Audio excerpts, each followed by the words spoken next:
Hema committee വിഷയങ്ങൾക്കു ശേഷം താരസംഘടനയായ അമ്മയിൽ വീണ്ടും കൂട്ടരാജി സംഭവിച്ചിരിക്കുന്നു. പുതിയ ഭരണസമിതി 1 വർഷം പോലും തികയ്ക്കാതെ.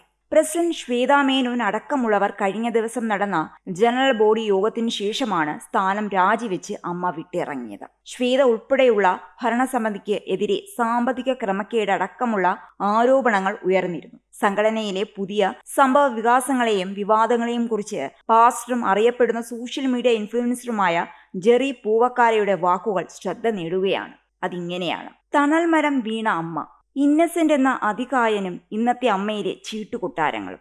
മലയാള സിനിമയിലെ താരസംഘടനയായ അമ്മ association of Malayalam movie artist ഇന്ന് വാർത്തകളിൽ നിറയുന്നത് കലയുടെയോ കാരുണ്യത്തിന്റെയോ പേരിലല്ല, മറിച്ച് ചേരിപ്പോരുകളുടെയും പരസ്യമായ ചെളി വാരിയെറിയലുകളുടെയും പേരിലാണ്. ഒരു കാലത്ത് ഒത്തൊരുമയുടെയും സ്നേഹത്തിന്റെയും പ്രതീകമായിരുന്ന ഒരു സംഘടന ഇന്ന് വെറും തല്ലുകൂടൽ കേന്ദ്രമായി അധപതിക്കുമ്പോൾ മലയാളികൾക്ക് ഒരൊറ്റ മുഖമേ ഓർമ്മ വരുന്നുള്ളൂ. അത് അമ്മയെ 1/4 നൂറ്റാണ്ടോളം നെഞ്ചോട് ചേർത്ത് പിടിച്ച് നയിച്ച ഇന്നസെന്റ് എന്ന അതികായന്റേതാണ്. ശരിക്കും പറഞ്ഞാൽ ഇന്നത്തെ ഈ നാണം കെട്ട തല്ലുകൾക്കിടയിൽ അമ്മയ്ക്ക് ഏറ്റവും വലിയ നഷ്ടം ഇന്നസെന്റിന്റെ അഭാവം തന്നെയാണ്.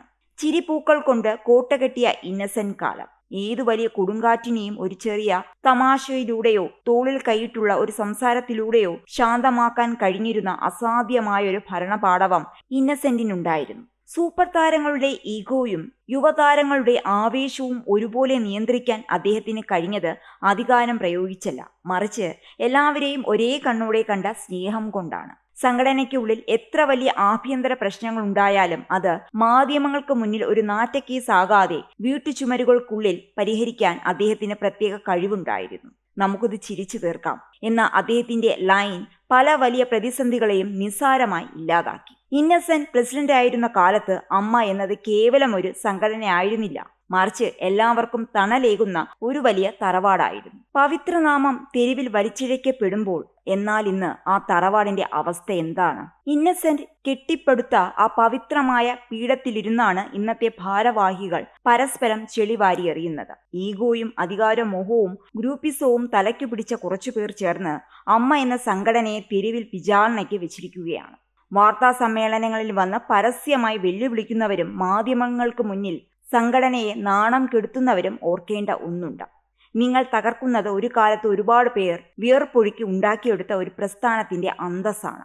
ഉള്ളിലെ പ്രശ്നങ്ങൾ ചർച്ച ചെയ്ത് തീർക്കാൻ കഴിയാത്ത വിധം ഇന്നത്തെ നേതൃത്വം പാപ്പരമായി കഴിഞ്ഞു. ഇന്നസെന്റ് എന്ന വലിയ തണൽമരം ഒഴിഞ്ഞുപോയതോടെ ആർക്കും എപ്പോഴും കയറി കൊട്ടാവുന്ന ഒരു ചീട്ടുകൊട്ടാരമായി അമ്മ മാറി എന്നത് ഖേദകരമായ ഒരു വാസ്തവമാണ്. എവിടെയാ നയതന്ത്രജ്ഞത? ഒരു പ്രശ്നമുണ്ടാകുമ്പോൾ ഉത്തരവാദിത്തങ്ങളിൽ നിന്ന് ഒളിച്ചോടുകയോ അല്ലെങ്കിൽ പരസ്യമായി ആക്രോശിക്കുകയോ ചെയ്യുന്നതാണ് ഇന്നത്തെ രീതി. ഇവിടെയാണ് ഇന്നസെന്റ് എന്ന ലീഡറുടെ പ്രസക്തി നാം വീണ്ടും തിരിച്ചറിയുന്നത്. എത്ര വലിയ പ്രതിസന്ധി ഘട്ടത്തിലും അദ്ദേഹം മാധ്യമങ്ങളെ നേരിട്ടത് കൃത്യമായ നയതന്ത്രജ്ഞതയോടെയാണ്. ചോദ്യശരങ്ങളെ തമാശയിൽ മുക്കി മറുപടി നൽകുമ്പോഴും പറയേണ്ട കാര്യങ്ങൾ കൃത്യമായി പറയാൻ അദ്ദേഹത്തിന് കഴിഞ്ഞിരുന്നു.